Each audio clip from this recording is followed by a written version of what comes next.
Bismillahirrahmanirrahim. Alhamdulillah. Nahmaduhu wa nasta'inuhu wa nastaghfiruh. Wa na'udzu billahi min syururi anfusina wa min sayyiati a'malina. Man yahdihillahu fala mudilla lahu wa man yudlilhu fala hadiya lahu. Asyhadu an la ilaha illallah wahdahu la syarika lahu wa asyhadu anna Muhammadan 'abduhu wa rasuluh. Allahumma salli wa sallim ala Muhammad wa ala alihi wa sahbihi ajma'in. Amma ba'd.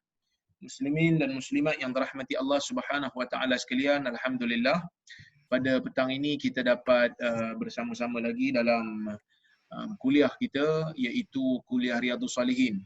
Dan alhamdulillah pada petang ini kita akan masuk di sini petanglah, di Melbourne malam kan. Baik, pada petang ini kita akan masuk kepada bab yang baru, iaitu bab as-sabar. Bab pada membicarakan tentang kesabaran. Apa itu sabar? Apa itu sabar di dalam istilah syarak? Ialah sabar ni pada bahasa dia bukan sabar, taubat. Maaf saya, yang sabar ni apa? Kuliah yang satu lagi. Bab taubat. Taubat ni pada bahasa dia maksud dia kembali. Kembali dari sudut bahasa. Dari sudut syarak, kembali seorang hamba daripada jauh kepada Tuhan kepada dekat kepada Tuhan. Jadi taubat ni dalam istilah bahasanya kembali. Kenapa kembali? Kerana asalnya manusia ni dekat dengan Tuhan. Asalnya manusia ni dekat dengan Tuhan. Kemudian apabila dia digoda oleh syaitan, digoda oleh nafsu dia, maka pada ketika itu dia akan melakukan perkara-perkara yang akan menjauhkan dia daripada agama dan Tuhan. Jadi apabila seseorang hamba ini telah jauh daripada Tuhan dan akhirnya dia kembali kepada Tuhan, proses kembali itu dinamakan sebagai taubat. Proses kembali itu dinamakan sebagai taubat. Jadi sebab itu taubat ni dia mengambil pandangan kembali. Sebab itu ada dalam hadis Nabi SAW, Nabi memberikan isyarat kepada kita semua dalam hadis riwayat Imam Ahmad dalam Musnad, riwayat Abdullah bin Mas'ud, dia kata khattan Nabi sallallahu alaihi wasallam khattan mustatila wa khatta khututan an yaminihi wa an shimalihi. Nabi SAW kata Ibnu Mas'ud, satu hari Nabi ni dia ambil satu benda, dia lukis kat tanah. Dia lukis kat tanah, dia kata, kata Ibnu Mas'ud, Nabi buat satu garis panjang. Kemudian Nabi SAW buat satu garis yang banyak di kiri dan kanan garisan tu.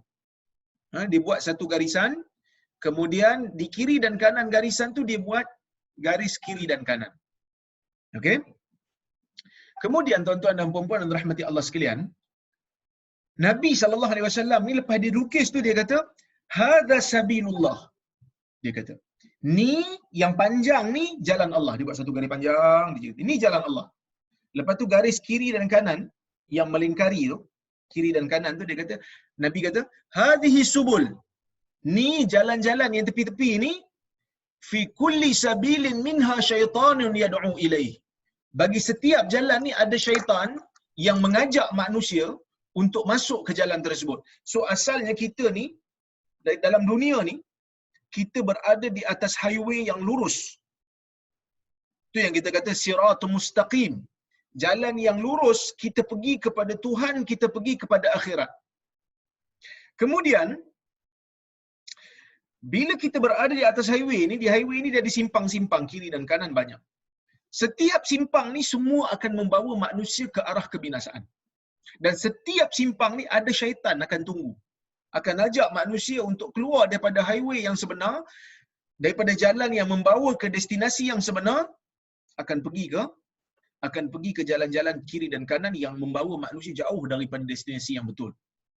Maka apabila manusia masuk ke jalan simpang-simpang yang ada syaitan ni oleh disebabkan kerana dia mungkin tergoda, terpengaruh, tertipu dan sebagainya, Islam memberikan jalan untuk U-turn. Islam memberikan satu ruang bila kita dah silap masuk simpang, Yalah macam kat Malaysia lah. Kadang-kadang Malaysia ni banyak sangat simpang. Kita pun tak tahu. Pakai Waze pun dia kata turn right. Turn right ada 2 kanan. Kita nak pergi right apa yang pertama ke yang kedua kan? So kita tak tahu. Dah salah masuk simpang, dah tersilap masuk simpang. Simpang yang kita masuk, jalan yang kita masuk tidak boleh membawa kita kepada destinasi yang kita nak tuju. Jalan yang kita masuk ni jalan syaitan, baru kita tersedar ni jalan syaitan, tidak boleh membawa kita kepada syurga. Maka Islam benarkan jalan untuk U-turn. Cuba bayangkan kalau kita silap masuk simpang, tak boleh nak U-turn.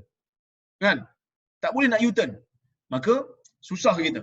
Kita takkan sampai ke destinasi yang asal. Tapi Islam ni rahmat Tuhan, dia membenarkan ruang untuk U-turn. U-turn kembali. Pusing balik. Kembali kepada jalan yang sebenar. Masuk balik highway. Masuk balik jalan ke destinasi yang boleh sampaikan kita kepada syurga. Maka itulah sebenarnya konsep taubat ni. Konsep taubat kembali kepada Allah Azza wa Jal dengan meninggalkan perkara yang dilarang. So taubat ni dia ada rukun dia. Pertama, mesti tinggalkan perkara yang kita buat. Kita nak taubat. Nak taubat apa? Nak taubat daripada minum arak. So mesti tinggalkan perbuatan minum arak. Mesti tinggal dulu. Dia tak boleh orang taubat sambil minum. Sebenarnya saya nak taubat daripada minum arak ni. Tu haji minum lagi tu. Yalah, minum-minum juga taubat dalam jiwa. No, tak boleh. Satu orang tidak dinamakan sebagai taubat melainkan setelah apabila dia meninggalkan perbuatan tu. Meninggalkan perbuatan dosa tu, itu pertama. Yang kedua rukun taubat. Setelah dia tinggalkan perbuatan tu, dia mesti menyesal dengan apa yang dia buat. Dia menyesal dengan perbuatan dosa yang dia nak taubat tu.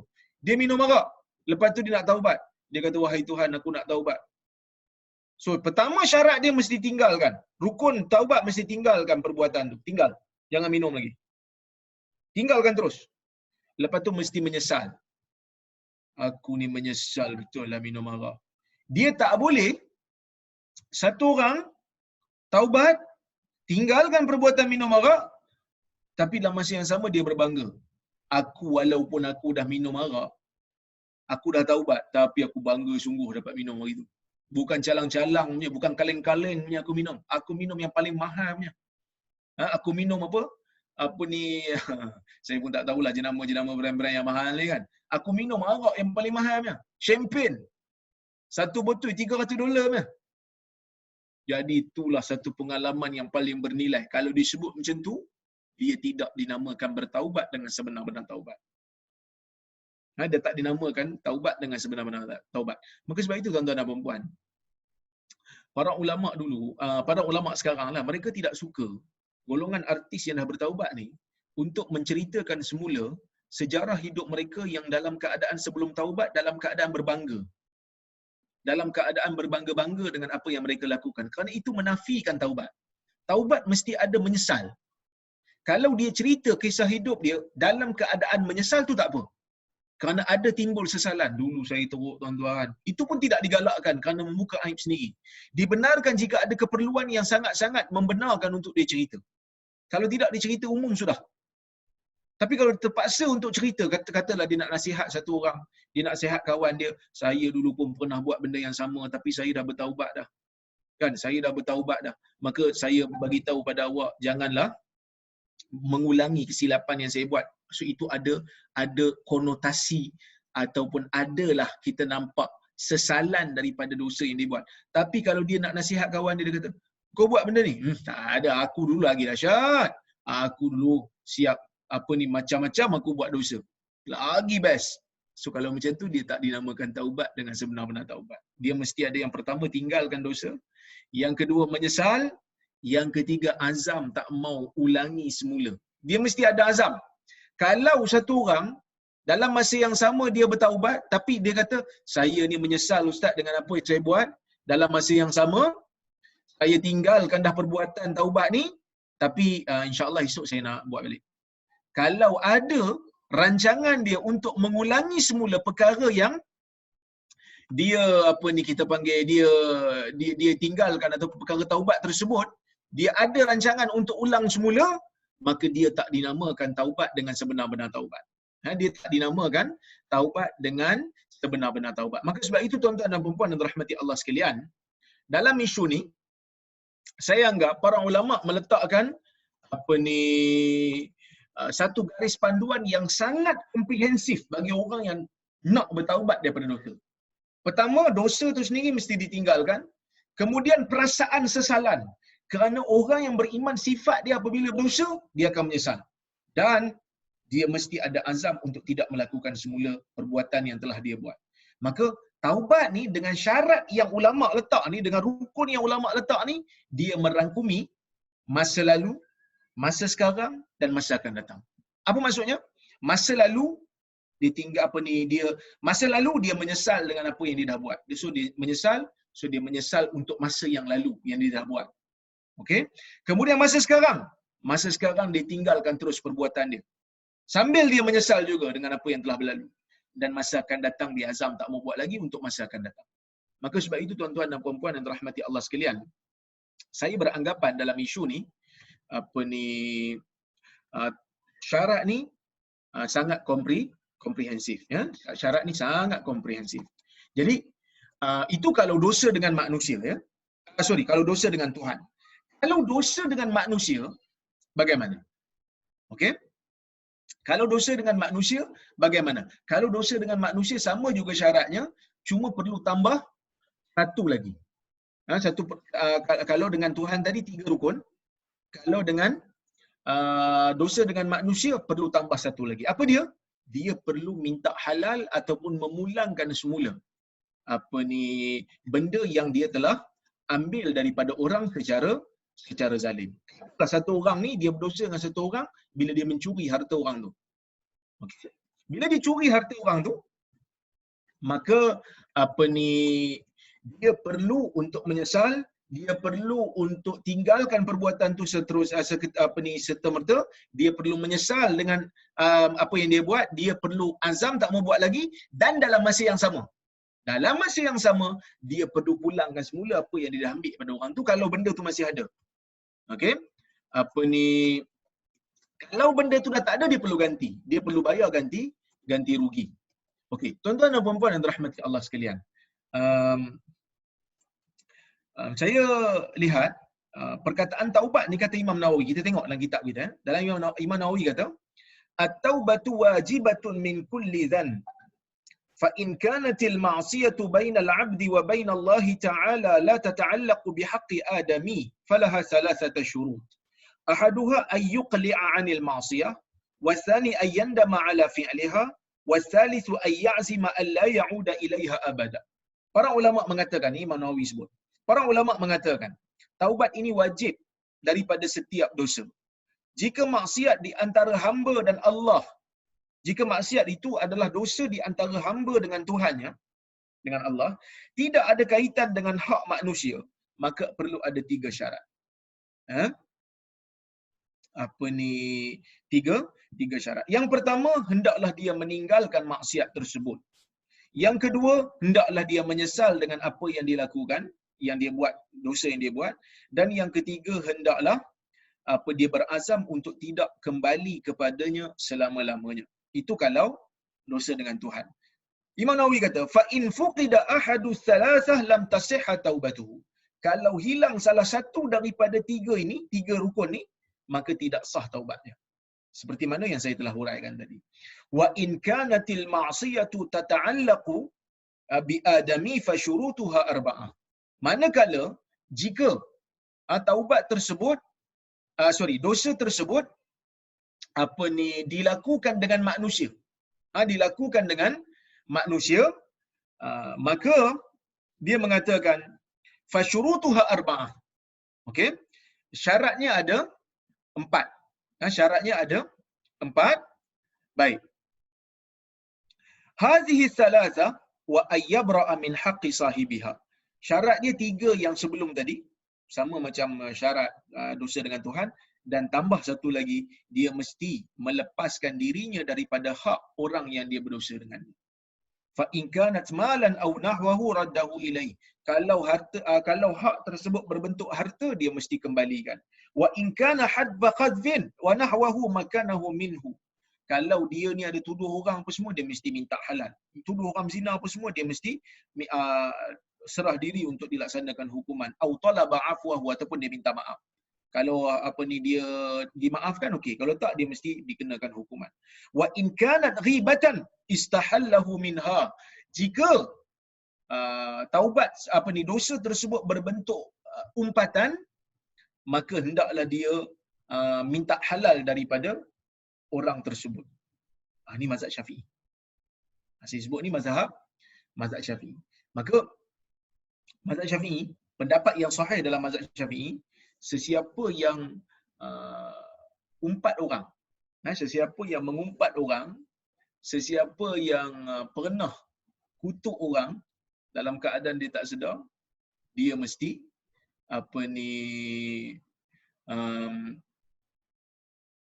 minta halal dekat orang tu. Dan kalau ikut mazhab Syafi'i, dia kena sebut satu-satu. Katalah saya ni ada dosa dengan Abang Rosman. Contohlah, saya pernah mengumpat Abang Rosman di belakang dia. Ini contohlah, kan.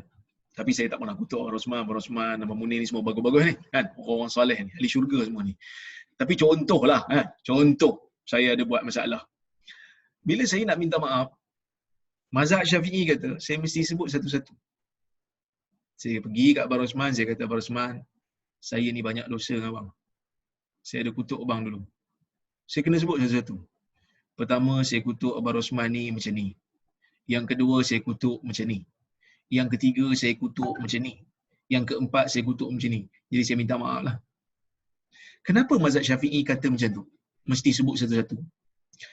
Imam Syafi'i kata, mazhab Syafi'i kata, kerana orang yang diumpat ni, dia mungkin memaafkan satu jenis umpatan dan tidak memaafkan jenis umpatan yang lain. Sebab tu kena sebut satu-satu. Contoh, saya kata Abang Rosman ni tua. Abang Rosman, tak apalah, yang tu okeylah, saya memang tua pun. Tapi saya kata Abang Rosman macam ni pula. Kau kata aku macam tu kan? Yang ni aku tak maafkan. So kalau tak maafkan, masalah kita. Saya kerja ni masalah. Kan? Satu orang kita kutuk, kita alah dia tu bukan apa, gelap macam mamak, hidung besar. Orang kata kat saya lah, lagi besar, macam mana besar mulut dia, macam tu lah besar hidung dia. So orang minta maaf kat saya. Orang kata saya kutuk orang macam-macam. Saya kata, awak kutuk apa kat saya? Muka macam mamak. Saya kata, okey, tu saya maafkan lah, memang betul pun. Gelap. Okey, kita saya maafkan. Hidung besar. Besar mana mulut, so itulah hidung awak. Yang ni saya tak maafkan. Yang ni clear. Memang saya tak maafkan. Bila tak maafkan, tak lepas. Ni mazhab Syafi'i. Pendapat yang sahih dalam mazhab Syafi'i kena sebut satu-satu. Manakala pendapat mazhab Hanbali, mereka mengatakan, apabila kita umpat orang, bila kita mengumpat orang, kita tahu yang orang yang kita umpat tu tak tahu pun umpatan kita. Kan? Dia tak tahu. Sebab kita kutuk dia belakang-belakang. Bila kita nak minta maaf, adakah perlu kita cakap kat dia seperti mana yang disyaratkan oleh mazhab Syafi'i? Mazhab Hanbali kata, tidak wajib untuk kita menyatakan kepada dia yang kita pernah umpat dia. Kerana dia tak tahu. As long as dia tak tahu, tak perlu bagi tahu. Sebaliknya, cara untuk minta maaf kepada dia adalah dengan kita beristighfar kepada Allah untuk dia. Maksudnya kalau kita nak minta ampun daripada dosa umpat yang orang tak tahu, kita umpat dia, kita kata, Ya Allah, kita doa kepada dia, Ya Allah, ampunkanlah dosa-dosa dia. Ya Allah, ampunkanlah segala kesilapan dia sebagai balasan atas dosa aku mengumpat diri dia. Cukup. Kenapa? Mazhab Hanbali kata, kerana yang pertama dia tak tahu. So dia tak tahu, tidak mengganggu perasaan dia. Kita umpat dia tak tahu, tak mengganggu perasaan dia. Dan bila kita istighfar untuk dia, Nabi sebut dalam hadis, sesiapa yang mendoakan saudaranya dalam keadaan dia tak tahu, malaikat akan doakan juga bagi pihak kita. So bila kita doa Allah Ta'ala ampunkan dia, moga-moga malaikat akan aminkan dan akan doakan untuk kita juga. Kita juga akan dapat kemaafan yang sama. Dan kita juga perlu untuk pergi tempat di mana yang kita pernah umpat dia, sebutkan kebaikan dia pula kepada orang lain. Supaya kebaikan dia yang kita sebut tu dapat memadam keburukan yang pernah kita cerita tentang dia. Maka sebab itu tuan-tuan dan puan-puan yang dirahmati Allah, dalam bab ni, dalam bab mengumpat manusia yang biasa kita buat, Orang Malaysia sekarang kita tak panggil mengumpat dah. Kita panggil membawang. Membawang ni maksudnya ini yang biasa dilakukan oleh makcik-makcik bawang ketika mana mereka kupas bawang nak kenduri, akan ada gosip-gosip. Jadi makcik-makcik bawang ni kalau mereka terkutuk orang, terumpat orang dalam keadaan mereka tidak memberitahu kepada orang yang mereka umpat, nak minta maaf, ikut mazhab Hanbali tidak perlu bagi tahu satu-satu. Kerana mazhab Hanbali kata dia tak tahu pertama, yang kedua kalau bagi tahu mungkin akan mengeruhkan hubungan ukhuwah. Asal elok-elok, lepas tu terus jadi bergaduh. Asal elok-elok, terus jadi kecil hati. Maka cukup hanya sekadar kita istighfar kepada Allah untuk orang yang kita kutuk dan sebutkan kebaikan dia supaya kebaikan dia tu dapat memadam keburukan yang pernah kita cerita tentang dia. Dan saya yakin dan percaya dalam bab ni, jemaah-jemaah, terutama kawan-kawan saya daripada Melbourne, dalam bab ni, semua nak tukar mazhab Hanbali. Kan? Walaupun dalam bab lain nak ikut Syafi'i, tapi bab keempat ni nampak mazhab Hanbali macam senang juga ni. So kita tukar Hanbali lah. Tak perlu minta maaf, hanya just istighfar selagi mana dia tak tahu. Tapi itu sebenarnya bagi saya lebih mudah untuk melepaskan diri daripada dosa mengumpat yang kita mengumpat orang dan kita tak tahu, dan kita tak mengeruhkan hubungan ukhuwah sesama kita dan juga kawan-kawan kita. Baik. Tuan-tuan dan puan-puan yang dirahmati Allah sekalian. Kata Al-Imam An-Nawawi, wa yajibu an yatuba min jami'i dzunub, dan wajib seseorang ini yang berdosa untuk bertaubat daripada keseluruhan dosa. Fa in taba min ba'daha sahhat taubatuhu 'inda ahli al-haq min dhalika dhanb wa baqiya 'alayhi al-baqi. Dan mengikut pendapat ulama yang pendapat ulama yang betul, Ahli Sunnah wal Jamaah, mereka mengatakan kalau satu orang ni dia ada banyak dosa, dia hanya nak bertaubat daripada sebahagian dosa dia, maka taubat dia dikira sah. Katalah satu orang kawan kita, saudara kita se-Islam, dia ni ada dosa banyak. Dia minum arak, dia berjudi, dia berzina. Na'udzubillah. Sebagai contoh. Dia minum arak, dia berjudi, dia berzina. Lepas tu satu hari dia kata, saya ni ustaz, saya nak taubat lah ustaz.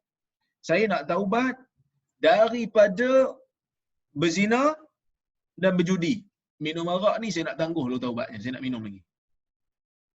Sah tak taubat dah? Sah. Kalau cukup rukun, taubat dikira sah.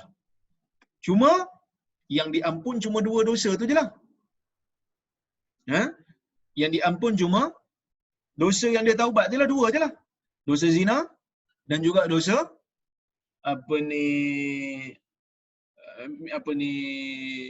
judi. Manakala minum arak kekal pada dia. Tidak boleh. Tidak boleh untuk diampunkan, melainkan mesti dia kena taubat juga daripada dosa itu dengan rukun yang telah saya bincangkan tadi ataupun telah saya sebutkan tadi. Ini luahnya rahmat Allah ni kepada manusia. Dalam bab taubat ni pun boleh ambil separuh-separuh. Maksudnya kalau orang tu dia kata saya ni dah tahu diri saya ustaz, dalam bab minum arak ni memang saya tak boleh nak taubat, saya akan minum juga. Yang lain tu saya boleh taubat. Tak apa. Lebih baik dia bertaubat sebahagian daripada dia tak taubat langsung. Kalau boleh taubat semua bagus. Tapi kalau tak boleh, taubatlah sebahagian daripada tak taubat langsung. Daripada tak taubat langsung. Baik. Waqad tadaharat dalailul kitabi was sunnati wa ijma'il ummah ala wujubit taubah.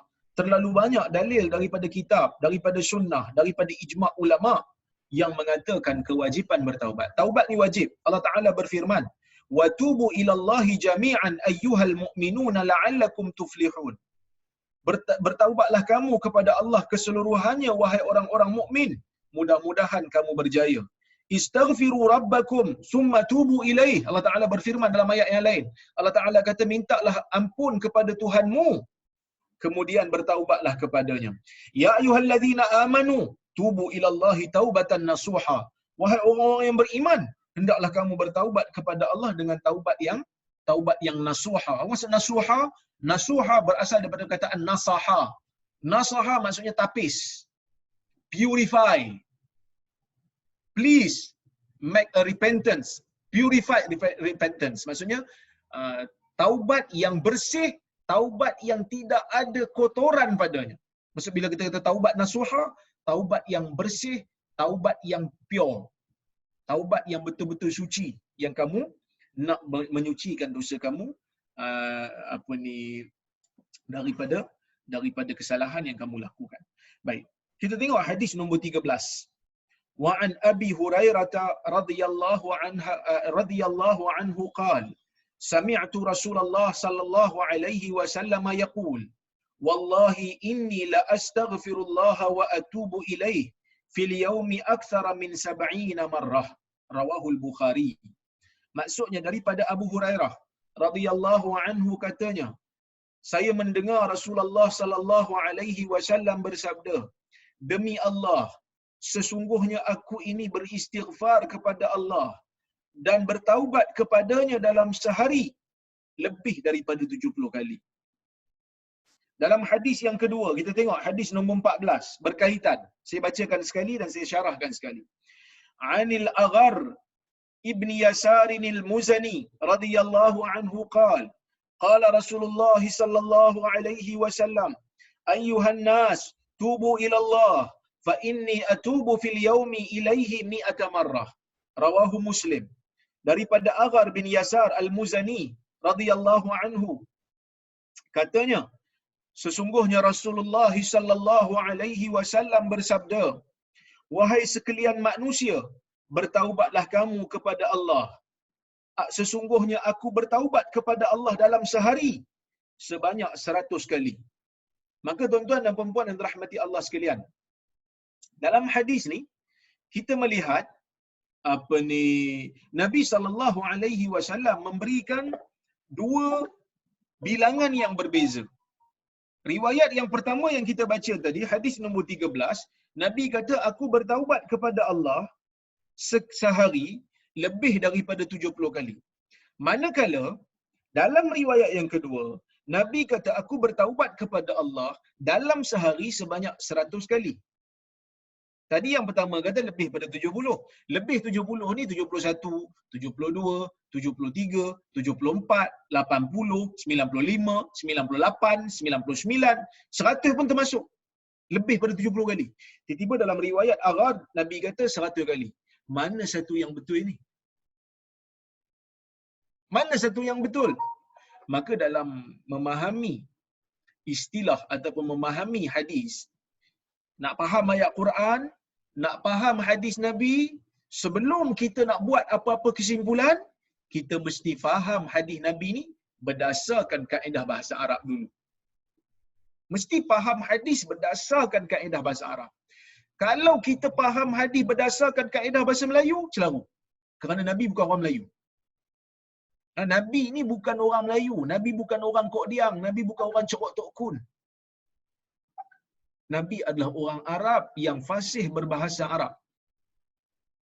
Jadi bila mana Nabi SAW orang Arab, gaya bahasa Nabi adalah gaya bahasa orang Arab. Bila gaya bahasa orang Arab ni, ada kalanya dia menyebut bilangan bukan nak maksudkan bilangan, tetapi nak maksudkan banyak. Ada kala orang Arab sebut bilangan memang dimaksudkan bilangan. Tetapi kadang-kadang konteks orang Arab bila sebut bilangan bukan nak maksudkan exact figure, tetapi nak maksudkan banyak. Saya bagi contoh. Sebenarnya dalam bahasa Melayu pun ada. Anak kita kita suruh dia mandi pagi. Semenjak PKP ni, biasalah kadang-kadang pagi tak mandi. Lepas sahur, lepas subuh, lepas wirid apa semua, tidur balik, bangun pukul 2 petang tak mandi pagi. Kita kata pergi mandi. Kau ni tak mandi lagi pada pagi. Dia kata kejap. Lepas tu kita masuk lagi, pergi mandi. Dia kata kejap. Muaz pergi mandi. Anak saya lah kan. Muaz pergi mandi. Sekejap lah nak tengok TV. Bila kita dah panas nak meletup dekat-dekat nak asar, dia tak mandi, dia tak solat zuhur lagi, kita kata pergi mandi. Ayah cakap dah 1000 kali dah rasanya ni. Berapa kali nak cakap ni? Dah 1000 kali dah rasa cakap ni. Tak mandi-mandi lagi. Kalau anak yang dia agak literal, dia akan kata, ayah tolong sikit. Saya kira, setiap kali ayah kata pergi mandi, saya letak saya letak buah tasbih ni 1, 2. Tengok, belum 33 kali lagi. Sebenarnya kita masukkan 1000 kali tu, bukan kita masukkan bilangan, kita nak masukkan banyak. Nabi SAW, bila dia sebut dalam hadis, aku bertaubat kepada Allah lebih, sehari lebih pada 70 kali. Aku bertaubat kepada Allah dalam sehari 100 kali. Bukan Nabi nak masukkan exact figure, tapi nak kata itulah banyaknya Nabi SAW bertaubat dalam sehari. Itulah banyaknya Nabi beristighfar dalam sehari. Ya? Jadi, kita jangan faham hadis ni Nabi nak menyampaikan figure, tetapi Nabi nak menyampaikan berapa banyak. Sebenarnya banyak Nabi bertaubat dan Nabi beristighfar dalam sehari. Yang mana Nabi SAW nak beri isyarat kepada kita, kita pun kena buat benda yang samalah. Jadi kita fikir, dalam sehari agak-agak berapa kali kita istighfar, berapa kali kita taubat. Kan? Cuma timbul satu persoalan, tuan-tuan dan puan-puan yang rahmati Allah sekalian. Timbul satu persoalan. Persoalan apa? Persoalannya, bagaimana Nabi SAW bertaubat sehari 70 kali, dan dalam riwayat Aghar dia kata sehari 100 kali. Ada riwayat kata, Abu Hurairah kata sehari lebih pada 100. Ada riwayat kata sehari ada riwayat kata lebih pada 70, ada riwayat kata 100 kali. So timbul persoalan, Nabi ni bukan maksum ke? Kalau maksum buat apa taubat? Ini persoalan. Nabi adalah hamba yang maksum. Nabi adalah Nabi yang tidak berdosa. Ghafarallahu lahu ma taqaddama min dhanbika wa ma ta'akhkhar. Ni sahabat sebut dalam hadis. Lasna ka hayatika ya Rasulullah. Dalam hadis riwayat Bukhari. Kalau tuan-tuan dan puan-puan tengok di sini, sekejap saya share kan. Dalam hadis riwayat Al-Imam Al-Bukhari, ada satu riwayat yang mana sahabat Nabi SAW apabila bercakap dengan Nabi, mereka menyebutkan satu benda yang menunjukkan memang Nabi SAW ni tak ada dosa. Sekejap ya, saya carikan hadis tu. Ma taqaddama zambika.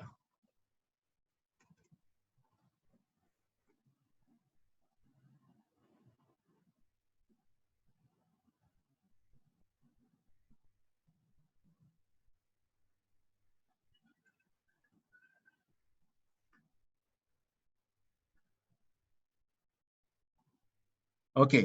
Tuan-tuan dan puan-puan tengok dekat skrin yang saya sharekan ini. Ini riwayat daripada Aisyah radhiyallahu anha, katanya, kana Rasulullah SAW, dalam ini Sahih Bukhari ya. Kana Rasulullah SAW idza amarahum minal a'mali bima yutiqun qalu inna laysna ka hayatika ya Rasulullah. Inna Allah qad ghafara laka ma taqaddama min dhanbika wa ma ta'akhkhar. Nabi ni apabila dia mengarahkan sahabat untuk melakukan sesuatu amalan, sahabat baginda akan memerintahkan amalan-amalan kepada sahabat ni yang mana sahabat buat senang, tak susah. Maka sahabat kata, inna lasna ka hayatika ya Rasulullah. Kami bukan seperti kamu wahai Rasulullah, yang mana Allah telah mengampunkan dosa kamu yang terdahulu dan terkemudian. Maka Nabi marah sehingga nampak kemarahan di wajah Nabi.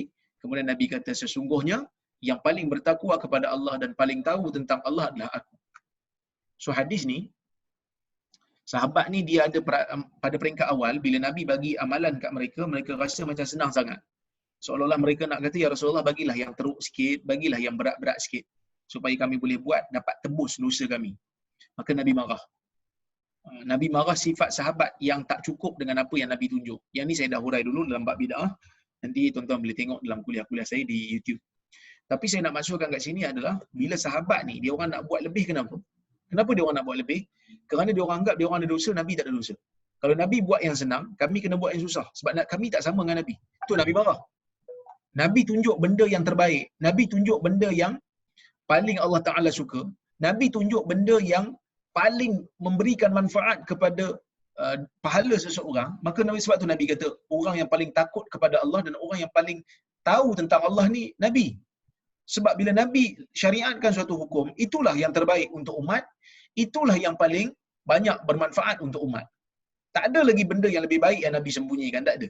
Tu Nabi marah. Seolah-olah macam sahabat tak cukup dengan apa yang Nabi tunjuk. Cuma sahabat kata, Allah Ta'ala ampun dosa yang terdahulu dan yang akan datang. So Nabi ni tak ada dosa. Nabi tak ada dosa. Bila tak ada dosa, apa perlu istighfar? Apa perlu taubat? Itu persoalan dia. Kenapa Nabi SAW bertaubat dan beristighfar sedangkan Nabi tidak ada dosa? Di sini ada 3 hikmah. Para ulama menyebutkan 3 hikmah. Kenapa Nabi yang tidak ada dosa ini beristighfar dan juga bertaubat walaupun dia tak ada dosa? Yang pertama, hikmah daripada istighfar dan taubat Nabi walaupun baginda maksum ialah untuk mengajar umat dia tentang cara istighfar. Kalau Nabi tak istighfar, macam mana kita nak istighfar? Macam mana cara istighfar? Macam mana cara taubat? Kita tak tahu. Lepas salat, Nabi SAW akan sebut Astaghfirullah, Astaghfirullah, Astaghfirullah, ataupun Astaghfirullahalazim, Astaghfirullahalazim, Astaghfirullahalazim, ataupun Astaghfirullahalazim alladzi la ilaha illa huwal hayyul qayyum wa atubu ilaih. Itu di antara istighfar yang Nabi ajar. So bila Nabi istighfar, kita boleh belajar daripada Nabi SAW cara untuk istighfar. Bila nak istighfar? Lepas salat nak istighfar. Waktu pagi, zikir pagi dan zikir petang istighfar. Setiap masa istighfar. Nabi sendiri menunjukkan. Kerana tuan-tuan dan puan-puan, mengajar ni kalau hanya sekadar lisan, difahami. Tetapi bila lisan, ditunjukkan pula dengan perbuatan, itu lebih kemas dan lebih terpahat dalam jiwa orang yang belajar. Contoh, bila kita buat kursus salat, kita ajar teori je, orang faham. Tapi bila teori, tunjuk pula, hands on. Ustaz panggil orang untuk tunjuk cara solat. Ni cara solat yang betul. Mai, Abang Munir mai tunjuk. Angkat takbir tinggi mana, Abang Munir buat sendiri. Dia dapat secara lisan pun dia dapat, secara praktikal pun dia dapat. Akan ingat, Nabi SAW juga buat benda yang sama. Hukum-hukum yang penting ni, Nabi Nabi SAW, hukum-hukum yang penting ni, Nabi SAW akan tunjuk dengan lisan dia dan juga akan tunjuk dengan perbuatan. Sebab itu dalam bab, umpamanya, dalam bab membatalkan hukum anak angkat. Nabi kan dulu ada anak angkat nama Zaid. Zaid bin Harisah. Asalnya ada Zaid bin Muhammad. Bila Allah batalkan saja dalam Quran, hukum ambil anak angkat dan boleh dibinkan dengan bin bapa angkat, Allah Ta'ala batalkan supaya bin tu dikekalkan dengan bin sebenar. Tak cukup hanya sekadar lisan, pembatalan tu Nabi praktikkan. Nabi kahwin dengan Zainab bekas isteri anak angkat dia sendiri. Sehingga pada waktu awal, orang kata Nabi kahwin dengan anak dia. Semak baru tahu itu sebenarnya adalah anak angkat Nabi, bukannya anak sebenar Nabi. Menantu tu bukan menantu betul, tetapi adalah menantu angkat yang halal untuk Nabi SAW. Maka sebab itu tuan-tuan dan puan-puan yang dirahmati Allah sekalian, yang pertama, nak ajar umat. Yang kedua, Nabi ni dia beristighfar nak menunjukkan dia tawaduk. Kerana Nabi adalah hamba Allah yang sangat tawaduk. Nabi makan bukan cara makan raja. Nabi tidur pun bukan cara tidur orang yang sombong. Nabi tidur sebagai hamba yang rendah diri. Sallallahu alaihi wasallam. Nabi ni adalah Nabi yang tawaduk, Nabi yang seorang Nabi yang Allah Ta'ala muliakan dengan sifat tawaduk dan sifat rendah diri. So bila Nabi ni tak ada dosa pun, dia tetap minta ampun kepada Allah. Kerana pengampunan Allah ni sangat luas kepada Nabi SAW. Ia merupakan satu nikmat bagi seorang hamba kepada daripada Tuhannya. Daripada Tuhannya. Itu yang kedua, tawaduk. Sebab itu, dan juga tanda bersyukurlah. Maka sebab itu, Nabi SAW ni solat sampai bengkak kaki. Sehingga Aisyah tanya, lima fa'alta dhalik? Kenapa kau lakukan perkara ini, wahai Rasulullah? Nabi kata, afala akunu abdan syakura. Aisyah tanya, kenapa solat saya bengkak kaki? Bukankah dosa dah tak ada? Nabi kata, tidakkah dengan itu aku menjadi hamba yang bersyukur? Tawaduk. Tetap tunduk pada Allah walaupun Allah telah mengampunkan dosanya. Itu yang ketiga, Nabi SAW apabila dia beristighfar dan juga bertaubat walaupun Nabi ini tidak berdosa, nak menzahirkan pengibadatan Nabi kepada Allah Subhanahu Wa Taala. Maksudnya, rasa Nabi ni nak rasa dirinya hamba dan bertuhan. Kenapa tuan-tuan dan puan-puan? Kalau kita tengok dalam sejarah, sejarah nabi-nabi yang hebat, sejarah nabi-nabi yang pernah berlalu. Umpamanya Nabi Isa alaihi salam. Nabi Isa ni, orang yang mendakwa mereka pengikut Isa di zaman ini ialah orang Kristian. Sedangkan Nabi Isa tak ada pun claim Kristian tu ajaran dia. Tapi orang Kristian claim mereka adalah pengikut Nabi Isa. Orang Kristian claim mereka adalah pencinta Nabi Isa, pencinta Jesus. Dan orang Kristian menganggap Nabi Isa adalah Tuhan. Orang Kristian lebih menyeru nama Jesus berbanding menyeru nama Tuhan mereka. Bahkan Jesus ada nama, Jesus. Tetapi Tuhan mereka tak ada nama. Orang Kristian tak panggil Tuhan mereka Allah. Orang Kristian panggil Tuhan mereka God. Yang mana God ni bukan nama khas. Jesus nama khas. God ni nama umum, Tuhan. Kan? Jadi bila orang Kristian mereka angkat Nabi Isa sebagai Tuhan. Orang Hindu menganggap pengasas agama mereka tu ada ciri ketuhanan. Maka Islam datang nak membatalkan benda ni. Islam datang nak membatalkan ajaran syirik ini. Islam mengatakan ajaran Islam hanyalah menyembah Allah semata-mata, dan ajaran Islam tidak ada kaitan pun dengan agama yang menjadikan Nabi mereka itu sebagai Tuhan. Maka sebab itu tuan-tuan dan puan-puan, dalam surat Nabi kepada Heraklius, waktu Nabi memberi surat kepada Maharaja Rom, Heraklius, Nabi SAW sebutkan dalam surat tu, Mim Muhammadin abdillahi wa rasulih. Surat ni daripada Muhammad, hamba Allah dan Rasulnya. Kenapa Nabi kata hamba Allah dan Rasul? Kerana Nabi menulis surat kepada Heraklius yang beragama Kristian. Yang mana agama Kristian menganggap Nabi mereka sebagai Tuhan, iaitulah Nabi Isa AS. So, Nabi tulis surat, Nabi kata, aku Nabi yang dilantik oleh Allah sebagai Nabi akhir zaman, nak ajak kamu masuk Islam. Nanti bila kamu masuk Islam, kamu jangan anggap aku sebagai anak Tuhan, sama seperti mana kamu lakukan kepada Isa sebelum ni. Aku adalah hamba Allah semata-mata, bukannya Tuhan. Maka bukti Nabi ini adalah hamba, bukti Nabi ini bukan Tuhan, bukti Nabi ini bukan anak Tuhan dan tidak berkongsi kuasa dengan Tuhan. Nabi sendiri istighfar kepada Allah. Nabi sendiri bertaubat kepada Allah. Yang mana kita tahu tuan-tuan dan puan-puan rahmati Allah sekalian, dalam bab istighfar dan taubat ni Tuhan tak perlu istighfar, Tuhan tak perlu taubat. Yang perlu taubat ni hamba je. Kalau Tuhan istighfar, Tuhan taubat, Tuhan nak taubat kat siapa? Siapa nak ampun dosa Tuhan? Tuhan tak berdosa. Tuhan yang menerima taubat. Tuhan yang menerima istighfar hamba dia, Tuhan yang mengampunkan hamba dia. Maka sebab itu apabila Nabi SAW, apabila Nabi sendiri bertaubat, ia merupakan satu isyarat yang begitu jelas kepada kita, Nabi ni bukan Tuhan, Nabi tidak mempunyai ciri Tuhan, Nabi bertuhan. Nabi itu sendiri bertuhan. Maka sebab itu Nabi SAW sendiri bertaubat dan beristighfar kepada Tuhan dia. So sebab itu Islam kekal hari ini sebagai agama yang langsung tidak cenderung kepada syirik. Hunafa wa yuqimus salat wa yutuz zakah. Satu agama yang hanif. Bu'istu bil hanifiyati samhah, kata Nabi dalam hadis Bukhari.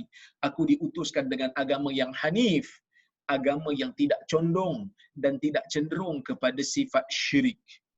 Maka inilah ajaran agama Islam yang kita anuti pada hari ini. Ya, yang mana nabinya beristighfar untuk menunjukkan dirinya tawadhu, untuk menunjukkan dirinya juga melakukan perkara istighfar, untuk mengajar kepada hambanya cara macam mana nak beristighfar dan bila nak beristighfar dan banyak mana nak beristighfar. Dan Nabi ini jugalah yang sendirinya sendiri beristighfar untuk memberikan kita faham bahawasanya dia juga adalah hamba Tuhan. Maka sebab itu dalam tasyahud kita pun, kalau kita baca riwayat Ibnu Mas'ud lah, tasyahud Ibnu Mas'ud kita akan baca at-tahiyyatu lillah was-salawatu wat-thayyibat, assalamu alayka ayyuhan nabiy wa rahmatullahi wa barakatuh, assalamu alayna wa ala ibadillahi salihin, asyhadu an la ilaha illallah wa asyhadu anna Muhammadan abduhu wa rasuluh. Tu kalau kita baca tasyahud Ibnu Mas'ud lah. Saya ingat tuan-tuan kalau kita di sekolah-sekolah mazhab Syafi'i, kita akan diajar dengan tasyahud Ibnu Abbas, at-tahiyyatul mubarakatus salawatut tayyibatu lillah. Tu Ibnu Abbas. Asyhadu an la ilaha illallah wa asyhadu anna Muhammadar Rasulullah. Tu Ibnu Abbas punya. Yang saya baca tadi, yang awal tadi tu Ibnu Mas'ud punya. Dua-dua sahih. Dua-dua sahih. Tapi kalau kita baca Ibnu Mas'ud punya, yang mana kalau ikut mazhab Hanbali inilah yang paling sahih sekali riwayatnya. Walaupun dua-dua sahih, tapi riwayat ni lebih sahih daripada riwayat Ibnu Abbas dari sudut sanadnya. Dikatakan, asyhadu an la ilaha illallah wa asyhadu anna Muhammadan abduhu wa rasuluh. Aku menyaksikan tiada Tuhan yang disembah melainkan Allah, dan aku juga menyaksikan Nabi Muhammad itu hamba Allah dan Rasul. Hamba Allah dan Rasul. Supaya kita mengiktiraf Allah semata-mata sebagai Tuhan yang layak untuk disembah. Nabi Muhammad itu tidak layak untuk disembah. Nabi hanyalah penyampai agama kepada kita, dan kita menghormati Nabi, tetapi tidak mengatakan Nabi adalah Tuhan ataupun anak Tuhan, dan kita tidak menyembah Nabi Muhammad sallallahu alaihi wasallam. Wallahu subhanahu wa taala a'lamu bissawab. Insya-Allah saya akan tengok soalan kalau ada, sebab kita pun dah terlewat ni. Ustaz, Assalamualaikum Ustaz. Waalaikumsalam. Apa kebenaran ataupun kelemahan umat, seperti lemahnya umat itu kerana menentukan salah satu mazhab. Itu je Ustaz. Menentukan salah satu mazhab? Saya. Seperti lemahnya umat itu kerana menentukan salah satu mazhab. Mazhab apa tu bang? Papak mazhabnya Ustaz. Baik. Sebenarnya kemunculan mazhab di dalam Islam adalah muncul disebabkan oleh kerana kegemilangan zaman itu. Mazhab-mazhab ni kita tengok dia muncul di zaman kerajaan Islam kuat. Kerajaan Bani Umayyah, kerajaan Bani Abbasiyah, kerajaan-kerajaan ni mencapai kegemilangan di zaman tu. Hebatnya ilmuwan zaman tu, maka muncullah mazhab-mazhab. Tapi apabila mazhab ni telah muncul, orang mengikut mazhab, dan akhirnya mereka membina satu ketaksuban kepada mazhab, dan akhirnya walaupun mazhab itu muncul waktu zaman kegemilangan pemikiran Islam, tetapi mereka telah menjadi stagnan, mereka telah menjadi mundur disebabkan ketaksuban kepada mazhab. Sebab itu tuan-tuan dan puan-puan yang dirahmati Allah sekalian, saya mengatakan ikut mazhab ni tak salah. Ikut mazhab memang perlu. Kalau kita nak belajar agama secara sistematik, perlu belajar mazhab, ikut mazhab. Tetapi yang tak perlunya adalah ta'assub kepada mazhab. Apa itu ta'assub pada mazhab? Menganggap mazhab tu macam agama, tak boleh keluar. Sedangkan kalau kita hidup di zaman moden ni, dalam bab nak pegang satu mazhab pun kita tak mampu untuk pegang satu mazhab dalam setiap keadaan. Bab zakat fitrah pun kita terpaksa pakai Hanafi dalam bab pembayaran, sebab kalau ikut Syafi'i, bela lembu kena bayar lembu. Tanam padi kena bayar pakai padi. Tanam tamar kena bayar pakai tamar. Sekarang ni semua orang bayar pakai duit. Kita ikut Hanafi. Contohnya macam tawaf, buat haji. Kalau ikut mazhab Syafi'i, memang susah untuk tawaf. Kerana sentuh walaupun tak sengaja orang yang bukan mahram kita, walaupun isteri kita, batal wudu. Maka sebenarnya yang memundurkan kita bukan ikut mazhab, tetapi yang memundurkan kita adalah ta'assub kepada mazhab dengan menganggap mazhab itu adalah agama yang kita tak boleh keluar daripadanya.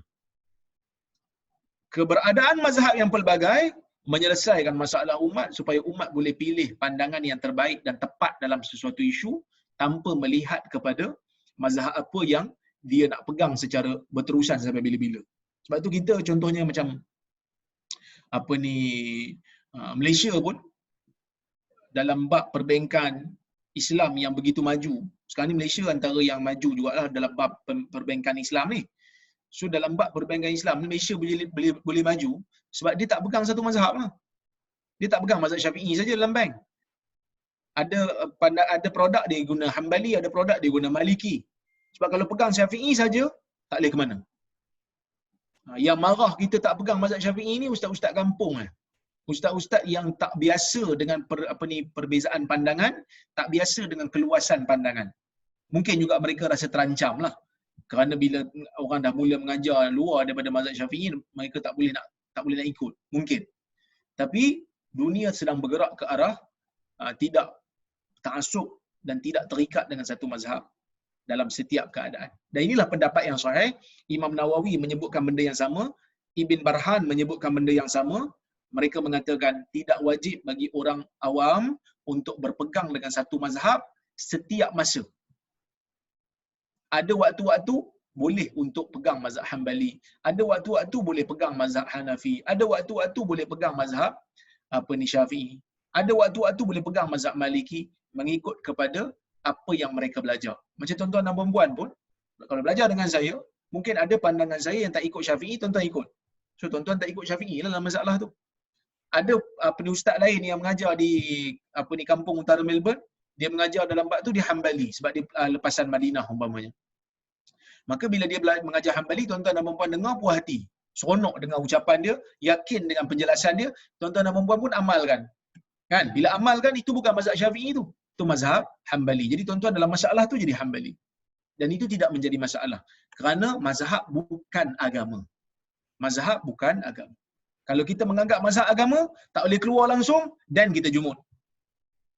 Mazhab pemikiran umat akan jadi stagnan. Kenapa? Kerana kita hadkan, kita limitkan. Pemikiran kita mesti ikut mazhab ni dan mazhab ni. Tak betul. Okey? Baik.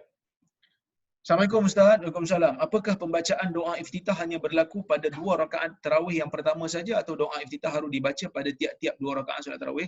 Pada tiap-tiap 2 rakaat. Kerana apabila kita memberi salam, maka solat itu telah terputus dan kita bangun. Bila kita angkat takbir semula, datanglah pensyariatan doa iftitah. Habis tu Ustaz, imam kat tempat saya ni macam laju je. Angkat takbir, tak berapa saat, terus baca Al-Fatihah macam tak baca doa iftitah aja. Tuan-tuan dan puan-puan dan rahmati Allah sekalian, doa iftitah ni dia ada banyak jenis. Doa iftitah ni tuan-tuan dan puan-puan, dia ada banyak jenis. Jadi antara jenis doa iftitah yang tuan-tuan baca tu, yang tuan-tuan dan puan-puan baca dalam solat tu jenis panjang. Dia ada yang doa iftitah yang pendek punya. Jadi kalau tuan-tuan dan puan-puan nak solat tarawih dengan imam yang imam yang mungkin dia baca doa iftitah tu macam ni sikit, dia baca doa iftitah tu macam laju sikit, macam pendek sangat, so boleh tengok doa iftitah yang ada. Sekejap saya nak share kan buku saya yang terbaru, insya-Allah, yang saya sepatutnya dah terbit dah ni, tapi oleh kerana kita dikurung ni jadi kilang tak boleh nak terbitkan. Saya tunjukkan di antara lafaz doa iftitah yang pendek ya.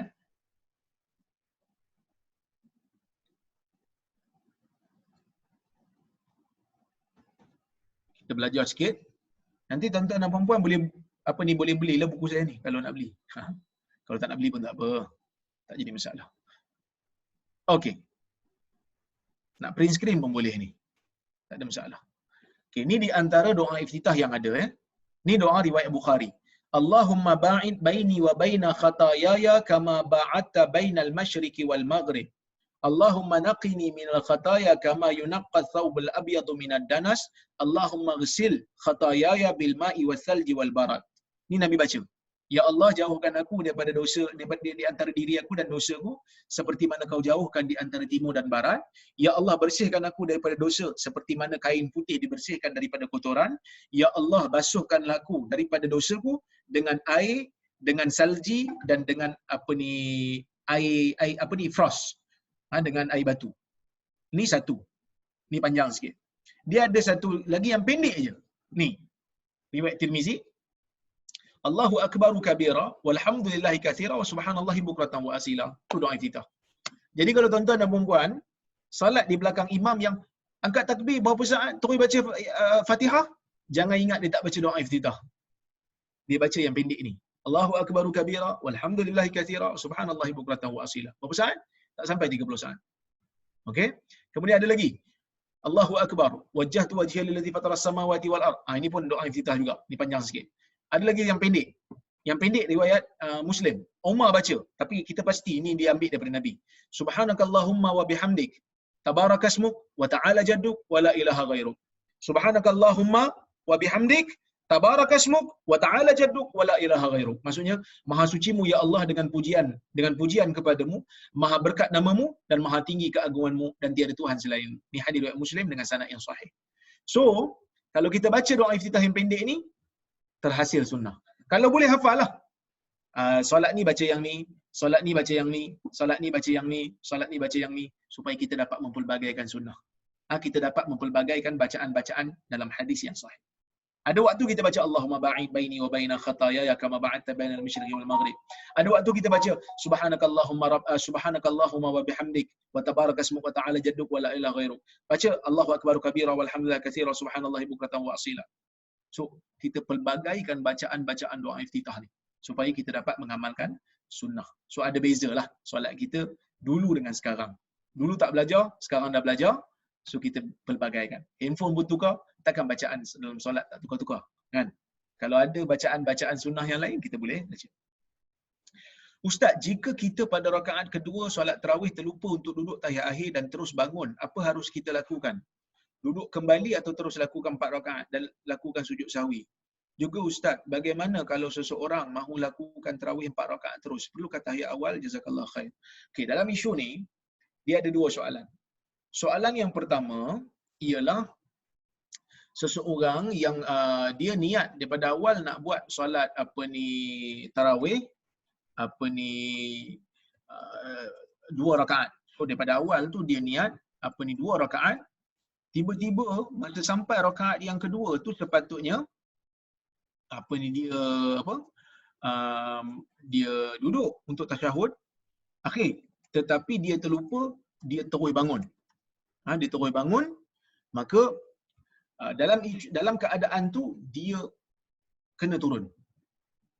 Okey? Dia kena turun kerana dia niat memang nak buat 2 saja. Dia kena turun. So dia tu walaupun dia dah berdiri tegak, dia kena turun. Okey. Boleh? Baik. Cuma dalam bab yang tadi, yang soalan nombor 2 tadi, dalam bab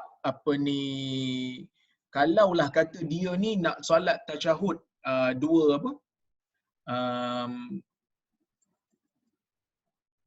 lebih daripada 2 rakaat, iaitu 4 rakaat, maka dalam keadaan ni ulama berbeza pandangan. Ulama berbeza pandangan bagaimana cara untuk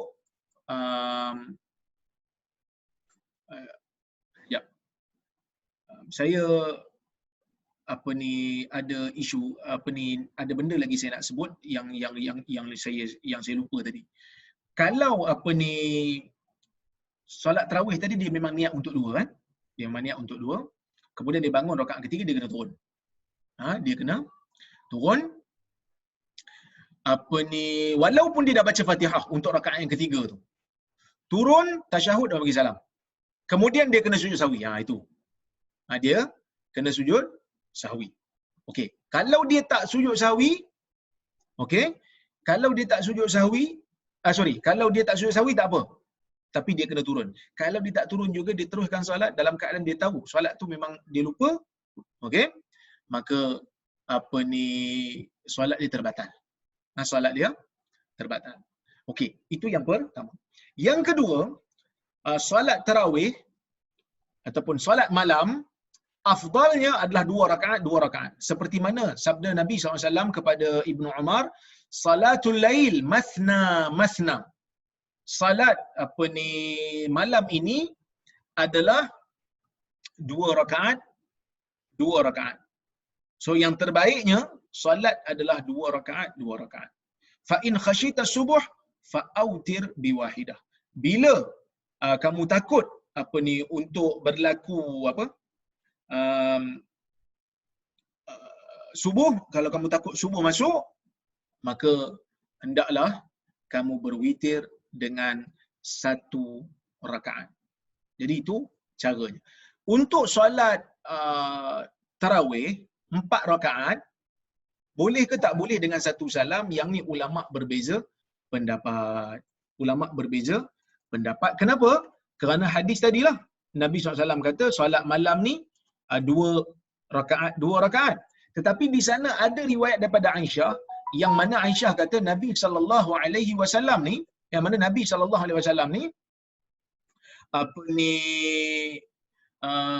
solat tarawih 4 rakaat.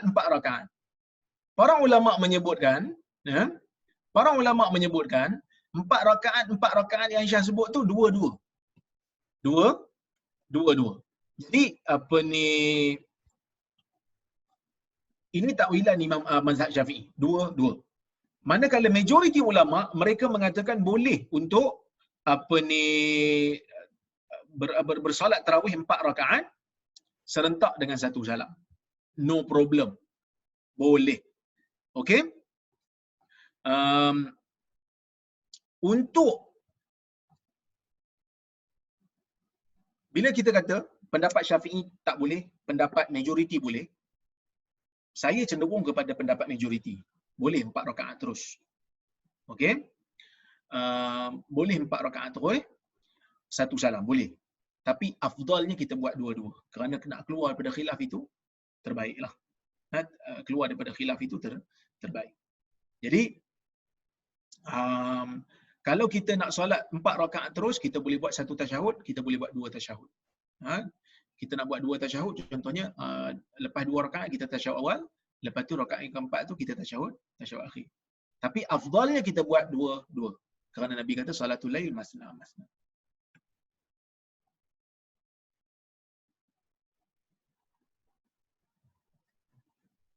Ya, saya tengok soalan lagi.